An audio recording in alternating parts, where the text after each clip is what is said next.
Nursyah unggah video joget dengan putrinya, sebelum Indah Permatasari dijambret.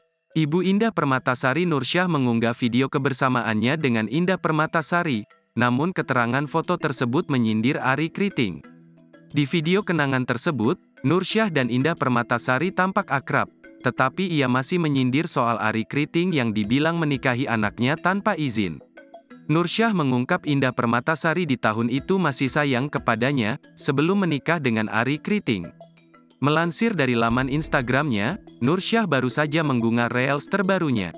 Pada video yang diambil pada tahun 2018 itu, Nursyah dan Indah tampak berjoget bersama. Keduanya pun nampak berbahagia dan tertawa melihat tingkah satu sama lain. Diiringi lagu dangdut, Indah bahkan berlenggak-lenggok di depan ibunya itu.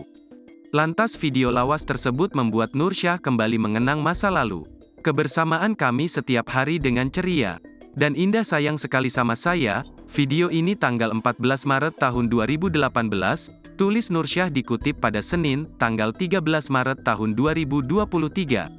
Setelah menuliskan pesan haru, ia kemudian seolah menyindir Arie yang menikahi Indah tanpa seizinnya. Sebelum Indah dijambret dengan secara halus tanpa kasat mata, sambungnya. Perseteruan antara Nursyah dan Arie memang tak henti. Kendati begitu, Indah dan Arie pun sepertinya masih menunggu restu dari sang ibu.